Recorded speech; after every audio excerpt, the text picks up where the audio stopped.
میں محنت ہر شخص کر رہا ہے، لیکن ہر شخص اپنی محنت میں کامیاب نہیں ہے۔ لوگ سمجھتے ہیں محنت سے ضرورت پوری ہو گئی، میں کامیاب ہو گیا، میں مالدار ہو کر کامیاب ہو گیا۔ اللہ نے بڑے مالداروں کو ہمارے سامنے ہلاک کر کے دکھلا دیا ہے کہ یہ کامیابی نہیں ہے، یہ کامیابی کا راستہ نہیں ہے۔ تجارت میں، زراعت میں، حکومت میں، ملازمت میں، تمام نقشوں میں تم سے بڑے بڑے نقشے والوں کو اللہ نے کامیاب کر کے دکھلا دیا اور یہ ثابت کر دیا قرآن میں کہ یہ ناکامیوں کا راستہ ہے اور یہ سب ناکامی کی انتہا کو پہنچے۔ اور یہ ناکامی صرف نہیں بلکہ ابدی ناکامی آخرت میں، کہ اگر اس دنیا میں رہ کر اللہ کو نہ پہچانا اور اس دنیا میں رہ کر آخرت کو نہ بنایا تو ہمیشہ کی ناکامی۔ اس لیے میرے بزرگوں، دوستو، عزیزو، آدمی اپنے رخ کو صحیح کرے۔ جو صحیح رخ پر چلتا ہے وہ منزل پر پہنچتا ہے، جس کا رخ غلط ہوتا ہے اس کا ہر قدم اس کو منزل سے دور کرتا رہتا ہے۔ اس لیے اللہ رب العزت نے ہدایت کا وعدہ، جنت کا وعدہ اور آخرت میں کامیابی کا وعدہ اپنے دین پر کیا ہے۔ یہ صاف اعلان کر دیا پوری دنیا کے لیے، دنیا میں ہر انسان کے لیے، نہ صرف تبلیغ والوں کے لیے، نہ صرف مسلمانوں کے لیے، بلکہ اللہ نے عام اعلان کر دیا ہے کہ جو اسلام کے علاوہ کوئی مذہب، اسلام کے علاوہ کوئی دین یا نبی کے طریقے سے ہٹا ہوا کوئی عمل لے کر آئے گا وہ اللہ کے یہاں قبول نہیں ہوگا۔ من یبتغی غیر الاسلام دینا فلن یقبل منہ۔ لوگ یہ سمجھتے ہیں کہ ہم جتنے اسلام پر چل رہے ہیں اتنا ہی قبول ہو جائے گا، نہیں، ایسا نہیں ہے۔ اللہ رب العزت کامل اسلام قبول کریں گے۔ میں رات کی حدیث آپ کو سنائی تھی کہ جو آدمی ایمان لائے نماز نہ پڑھے اس کا ایمان قبول نہیں ہے اللہ کے یہاں۔ جو ایمان لائے نماز پڑھے روزہ نہ رکھے اس کا ایمان نماز قبول نہیں اللہ کے یہاں۔ جو ایمان لائے نماز پڑھے روزہ رکھے زکوٰۃ نہ دے اس کا ایمان نماز روزہ اللہ کے یہاں قبول نہیں ہے۔ جو ایمان لائے نماز پڑھے روزہ رکھے زکوٰۃ دے حج نہ کرے اس کے بھی یہ سارا ایمان اور یہ فرائض اللہ کے یہاں قبول نہیں ہیں۔ آپ دنیا کی زندگی میں دیکھتے ہیں کوئی آپ کو ناقص مال دے دے، کوئی آپ سے کوئی چیز خریدے اور وہ چیز ریجیکٹ ہو اور اس میں کوئی عیب ہو، آپ فوراً واپس کرتے ہیں، نہیں جی ہمیں نہیں چاہیے۔ لاکھ خوشامد کر لیں آپ کہ لے لو، کہ نہیں لے سکتے، آپ کا مال ہمیں نہیں چاہیے، اس میں عیب ہے، یہ ٹوٹا ہوا ہے، ہم آپ سے چیز خرید رہے ہیں۔ اگر دکان پر رکھا ہوا مال بھی اگر فریش نہیں ہے تو آپ کہتے ہیں نہیں مجھے نہیں چاہیے، میں نہیں لوں گا۔ ہم اللہ کو دھوکہ دیں جزوی دین پر چل کر کہ یہ کر لیا یہ نہیں کیا تو کیا بات ہے؟ وجہ اس کی یہ ہے ہم ناقص اسلام سے اس لیے راضی ہیں کہ ہم اپنے اسلام کو کفر کے مقابلے میں لاتے ہیں، نماز کو فاسق کے مقابلے میں لاتے ہیں، ہم اپنے ایمان کو کافر کے مقابلے میں لاتے ہیں۔ اس لیے جتنا ایمان ہے کافی ہے، جتنی نماز ہے کافی ہے، اور جتنا روزہ ہے کافی ہے، کیونکہ اور لوگ تو یہ بھی نہیں کر رہے، میں یہ تو کر رہا ہوں۔ کسی آدمی کے عمل کے قبول ہونے کے لیے یا کسی مسلمان کے اللہ کے یہاں ایمان کے قبول ہونے کے لیے یہ نہیں ہے کہ وہ اپنے بعد والوں کو، پیچھے والوں کو دیکھے، بلکہ اس کے قبولیت کا سب سے بڑا معیار یہ ہے کہ آگے والوں کو دیکھے۔ اس لیے میں صاف سے عرض کرتا ہوں سب سے کہ مسلمان کے ایمان کا مقابلہ کافر سے نہیں ہے، مسلمان کے ایمان کا مقابلہ صحابہ سے۔ آمنو کما آمن الناس، ایسے ہمارا جیسے ایمان صحابہ ہے۔ مسلمان کے نماز کا مقابلہ فاسق سے نہیں ہے، مسلمان کی نماز کا مقابلہ محمد صلی اللہ علیہ وسلم کی نماز سے ہے۔ صلو کما رأیتمونی اصلی، ہر مسلمان کو حکم ہے کہ وہ نبی کے طریقے کے مطابق نماز ادا کرے۔ اگر اس کی نماز نبی کے طریقے کے مطابق نہیں ہے، حدیث میں آتا ہے نماز اوپر دیکھ کر ماری جائے گی۔ میں یہ بات اس لیے عرض کر رہا ہوں کہ اس زمانے میں لوگ ناقص دین سے راضی ہو گئے، اور یہ دین ناقص کیوں ہے؟ دکان کیوں کامل ہے؟ ہوٹل کیوں صحیح چل رہا ہے؟ مکان کیوں اچھا بن گیا ہے؟ ہر چیز کامل ہو رہی ہے، یہ دنیا کی کسی ناقص چیز پر راضی نہیں ہے۔ کپڑے بہت اچھے بنا لیے، شادی اچھی رچا لی، وجہ اس کی یہ ہے کہ یہ دنیا کی محنت کر رہا ہے، اس لیے اس محنت میں ہر چیز کو کامل بنانا چاہتا ہے۔ دین کی محنت نہیں کر رہا ہے، اس لیے اس کی کوئی پرواہ نہیں کہ نماز میں نے اوپر دیکھ کر ماری جا رہی ہے، یہ نماز اللہ کے قبول ہونے کے قابل پڑھی ہے میں نے، اسے کوئی پرواہ نہیں، کیونکہ جس لائن کی محنت نہیں ہوتی، اس لائن کا یقین، اس لائن کی خیر، اس لائن کا شر، اس لائن کا نفع، اس لائن کا نقصان انسان جانتا نہیں ہے۔ آپ تاجر سے پوچھیں زمیندار کیسے ہوتا ہے، نہیں بتا سکتا۔ آپ زمیندار سے پوچھیں تجارت کیسے ہوتی ہے، نہیں بتا سکتا۔ آپ ڈاکٹر سے پوچھیں کہ کھیتی باڑی کیسے ہوتی ہے، نہیں بتا سکتا، اس کی لائن نہیں ہے۔ تو آپ میری بات پر غور کریں، جو مسلمان دنیا کو مقصد بنا کر چل رہے ہیں، انہیں دین کی کیسے خبر ہوگی؟ موٹی سی بات ہے نا، جب تاجر کو نہیں خبر زمیندار کیسے ہوتا ہے، زمیندار کو نہیں خبر ڈاکٹری کیسے ہوتی ہے، تو جو آدمی اس لائن محنت کرتا ہے وہ اس لائن کی خبر اور اس لائن کا طریقہ جانتا ہے، اس لائن کی منزلیں جانتا ہے، اس لائن کی تکلیفوں سے واقف ہوتا ہے۔ میں کہنا چاہتا ہوں کہ جب تک مسلمان اپنی محنت کے رخ کو نہیں بدلے گا، دنیا سے آخرت کی طرف، بازاروں سے مسجد کی طرف اور بے دینی سے دین کی طرف اپنا رخ نہیں بدلے گا، اس کو کچھ پتہ نہیں دین کیا ہے، اسلام کیا ہے۔ یہ تو بیچارہ قومیت کا اسلام لیے بیٹھا ہے، یوں سمجھتا ہے کہ مسلمان ہونا کوئی قوم ہے۔ اسلام قومیت کا نام نہیں ہے، اسلام قومیت۔ میں تم سے کہہ دوں اسلام اسلامی ملک کا نام بھی نہیں ہے۔ اسلام اس دھوکے میں لوگ پڑے ہوئے ہیں، اسلامی ممالک کو اسلام سمجھتے ہیں۔ میں اللہ کی قسم کھا کر کہہ سکتا ہوں اسلامی ممالک بھی اسلام نہیں ہے۔ اسلام کیا ہے؟ ہر فرد کا اپنی ذات سے اللہ کے فرائض کو نبی کے طریقے پر پورا کرنا، اور ہر مسلمان کا سر سے لے کر پیر تک سنت کے رنگ میں رنگنا، اللہ کی قسم اس کے علاوہ کسی اور چیز کو اسلام کہنا، یہ اللہ تعالیٰ کو دھوکہ دینا ہے۔ سر سے لے کر پیر تک اگر مسلمان سنتوں سے مزین نہیں ہے تو یہ نفاق ہے، اللہ کی قسم نفاق ہے۔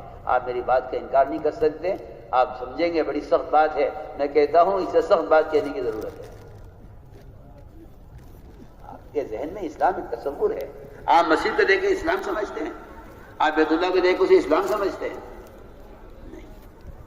ایک مسلمان کا معاملے میں، معاشرے میں، اخلاق میں، شکل صورت میں، سر سے لے کر پیر تک، اپنے لباس، اپنی حیت میں، اپنے کاروبار میں، کھانے کمانے خرچ کرنے میں، بیاہ اور شادی میں، ایک مسلمان کا سنت کا متبع ہونا، اللہ کی قسم اس کے علاوہ کسی اور چیز کو اسلام نہیں کہتے۔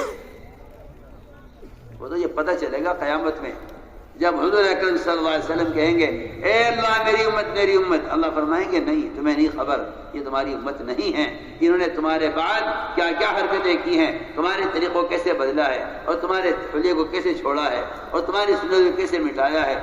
لا تدری ما احدث بعدک، محمد آپ نہیں جانتے انہوں نے آپ کے دین کو کیسا بدلا ہے بعد میں، کن کن شکلوں کا نام انہوں نے اسلام رکھا ہے آپ کو نہیں معلوم، یہ آپ کی امتی نہیں ہے۔ دیکھیے آپ قیامت میں اللہ تعالیٰ صاف فرما دیں گے، جو آدمی اتباع سنت پر ہوگا وہ پہچانے گا محمد صلی اللہ علیہ وسلم کو قبر میں بھی، جو اتباع سنت پر ہوگا وہ اسی کو پہچانے گا محمد صلی اللہ علیہ وسلم قیامت میں بھی۔ سیدھی سیدھی بات ہے۔ اس لیے میرے دوستو، بزرگوں، عزیزوں، ہر لائن کی حقیقت اور اس لائن میں کمال اس لائن کی محنت سے حاصل ہوتا ہے۔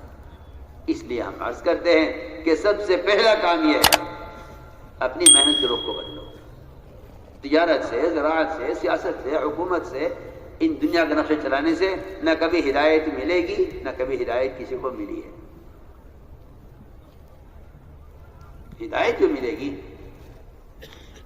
وہ تو اس طریقے محنت سے ملے گی جو طریقہ محنت محمد صلی اللہ علیہ وسلم کا ہے۔ میں آپ سے پوچھتا ہوں، آج کل جو ایک جہالت اور ایک حماقت میں لوگ مبتلا ہیں کہ ہدایت جہاں سے چاہو لے لیں۔ کیا ضروری ہے کہ ہدایت مسجد سے ملے گی؟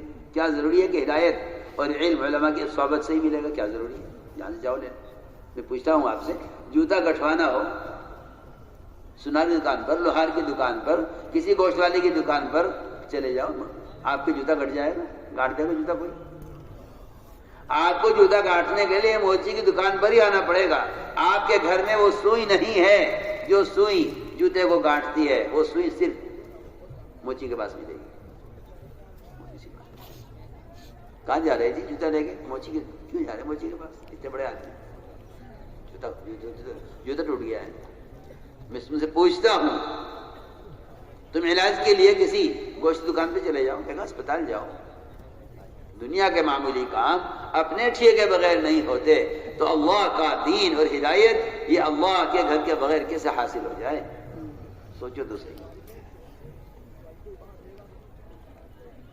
اس لیے میں نے عرض کیا کہ اللہ تعالیٰ نے تاکید کے ساتھ ہدایت کو مسجد کے ساتھ جوڑ دیا ہے، اور تاکید کے ساتھ ہدایت کو جوہد کے ساتھ جوڑ دیا ہے. قرآن آنکھ کھول کے پڑھو، پتہ چلے گا کہ اللہ نے ہدایت کو اور اللہ تعالیٰ نے یعنی کس لائن کے ساتھ اللہ نے ہدایت کا وعدہ کیا، کہاں سے ہدایت کو جوڑا ہے. قرآن پڑھو تو پتہ چلے گا. ہدایت دو چیزوں کے ساتھ جڑی ہوئی ہے، ایک اعمال مسجد کے ساتھ، اور دوسرے اس دعوت کی محنت کے ساتھ. صاف فرما دیا جو ہمارے راستے میں محنت کریں گے ہم انہیں ہدایت ضرور دیں گے. وہ محنت کیا ہے؟ وہ محنت کیا ہے؟ ہم تجارت کی محنت کریں، ہدایت مانگیں. مجھے تو حیرت ہے تعجب اس زمانے کے لوگوں پر جو محنت تو کرتے ہیں دنیا کمانے کی اور دعا کرتے ہیں ہدایت کی. آپ سوچئے تو صحیح. ایک سے ملاقات کریں گے، بھائی ہدایت کی دعا کر دو. ہاں جی تم بھی ہماری ہدایت کی دعا کر دو، ہم بھی آپ کی ہدایت کی دعا کریں گے. میں کہتا ہوں نکما ہے، نکما. ہدایت کی دعا کرائے یا ہدایت کی دعا کرے، یہ نکما ہے. مجھے آپ جواب دیجئے میری بات کا. ایک آدمی تجارت نہ کرے، دعا کرے کہ اللہ مجھے نفع دے دے. مجھے بتائیے روزانہ کتنے پیسے کما لیں گے؟ بولو ذرا ہاں نہ کرو. میری بات کا جواب دو. زراعت نہ کرے، بیج نہ ڈالے، کھیت نہ جوتے، ہل نہ چلائے، کھاد نہ دے، پانی نہ دے، گھر بیٹھا رہے، کچھ نہ کرے، اللہ سے دعا کرتا رہے اللہ مجھے گھر غلہ دے دے، مجھے 10 من غلہ دے دے، مجھے 100 من غلہ دے دے. مجھے بتائیے آپ اسے پاگل کہیں گے کیا کہیں گے؟ بولو ہاں نہ تو کرو کچھ. بولو ہاں نہ کرو. ہے کوئی دنیا میں مجھے دکھا دو کوئی ایک آدمی تم میں سے کوئی بیٹھا ہو گھر میں چھوڑے زمین کو حال پہ اور دعا کرے بیٹھ کے گھر میں، اے اللہ مجھے 100 من غلہ دے دے تو. میں تو نہیں کرتا، میں تو نہیں کرتا کاشتکاری، تو مجھے غلہ دے دے. بتا دو، بتاؤ کوئی ہے تو تمہارے میوات میں کوئی ہے؟ پھر کیوں نہیں میری بات سمجھ میں آتی تمہارے کہ ہدایت دعا سے مل جائے گی. محنت کرو تجارت کی، ہدایت دعاؤں سے مل جائے گی. محنت کرو زمینداری کی، ہدایت دعا سے ملے گی. عجیب بات ہے. جس دنیا سے اللہ کو نفرت ہے، جس کو اللہ نے ہلاک کرنا طے کیا ہے، جو اللہ کی نظر میں مچھر کے پر کی حیثیت نہیں رکھتی ہے، اس کے لیے تو کہتے ہیں میاں صرف دعا سے کام نہیں چلے گا، آپ کو محنت بھی کرنی پڑے گی. اور جو دین اللہ کا محبوب ہے، جس پر جنت کا وعدہ ہے، اس کے بارے میں کہتے ہیں محنت کیا کرنی، دعا کرو. میری بات سمجھ میں آ رہی نہیں آ رہی؟ سوچو. گشت کو کہو گے تو کیوں؟ نکلنے کو گے تو کیوں؟ ہاں مجھے بتائیے. کوئی ہے تم میں ایسا کہ صبح گشت کرتا ہو، لوگوں سے کہتا ہو بھائی دکان پہ چلے جاؤ، بھائی دکانیں کھول لو، بھائی چلے جاؤ کھیتی پہ چلے جاؤ، دیکھو کھیتی سوکھ جائے گی، بھائی پانی دے دو جا کے. کوئی ہے تم میں جو گشت کرتا ہو اس کے لیے؟ بتاؤ. کوئی ایک جماعت کسی گاؤں میں ہو، کسی حلقے میں ہو تمہارے، جو صبح اٹھ کے گشت کرتی ہو، لوگوں کے پاس جا کے انہیں ترغیب دیتی ہو کہ تجارت کر لو، دکانیں کھول لو، کھیتیوں میں چلے جاؤ. جس کام کو کرنا نہیں ہے اس کے لیے لاکھ ترغیب دیتے رہو، جس کام کو کرنا ہے اس کے لیے کسی ترغیب کی ضرورت نہیں. تو میرے دوستو سب سے بنیادی بات یہ ہے کہ کامیابی کے لیے اور ہدایت کے لیے اللہ رب العزت نے اس امت کو ایک کام دیا ہے. جس طرح محمد صلی اللہ علیہ وسلم امت کی ہدایت کے لیے دین لے کر آئے ہیں، ایسے ہی آپ نے امت میں دین کے باقی رکھنے کے لیے اور امت میں دین کے باقی رہنے کے لیے اللہ رب العزت نے ایک طریقہ محنت بھی دیا ہے. ایسا نہیں ہے کہ ہر زمانے میں اس زمانے کے اعتبار سے ہدایت ملے گی. میں کہتا ہوں اس زمانے کے لوگوں کی عقلیں ماری گئی ہیں. میں خوب جانتا ہوں، خوب سمجھتا ہوں، خوب جانتا ہوں، خوب سمجھتا ہوں. اس زمانے میں ایسے مسلمان ملیں گے پڑھے لکھے جو یہ کہیں گے کہ زمانے میں ہر زمانے میں ہدایت زمانے کے اعتبار سے ملے گی. میں کہتا ہوں کہ یہ نبی کی سنت کے منکر ہیں اور یہ صحابہ کرام کے طریقے کے منکر ہیں اور یہ صحابہ کرام کے اقوال کو جانتے نہیں ہیں. جبکہ صحابہ سے بھی اور ائمہ مذاہب سے بھی یہ بات ثابت ہے. وہ فرماتے تھے کہ اس امت کے بعد والے سدھر نہیں سکتے اور امت کے بعد کی اصلاح ہو نہیں سکتی جب تک امت بعین ہی وہ نہ کرے جو امت کے پہلو نے کیا ہے. آپ دیکھیے آپ نے امت کی تربیت کو صحابہ کی اقتداء کے ساتھ اور امت کی ہدایت کو اپنے اتباع کے ساتھ جوڑ دیا ہے۔ قرآن نے صاف کہہ دیا ان تطیعوہ تہتدوا، ہدایت پر صرف وہ آئے گا جو نبی کا اتباع کرے گا۔ اتباع بھی صرف عبادات میں، ضروریات میں نہیں، بلکہ اس میں بھی اتباع کرنا لازم ہے کہ آپ صلی اللہ علیہ وسلم کا طریقہ دعوت کیا تھا۔ سوچو تو صحیح، جب نبی کے استنجے کی سنت کا اتباع لازم ہے تو جس کام کی نبی کو بھیجا گیا ہے دعوت اللہ، اس میں اتباع کرنا کتنا لازم ہوگا۔ آپ ذرا بھی وقت غور کریں میں کیا کہہ رہا ہوں۔ لوگ کہتے ہیں کہ میاں کوئی ضروری نہیں ہے، کوئی لازم طریقہ نہیں ہے۔ کیسے نہیں ہے؟ کیسے نہیں ہے؟ ہدایت کا کوئی لازمی طریقہ نہیں ہے ہدایت کے حاصل کرنے کا، جس طرح چاہو کرو۔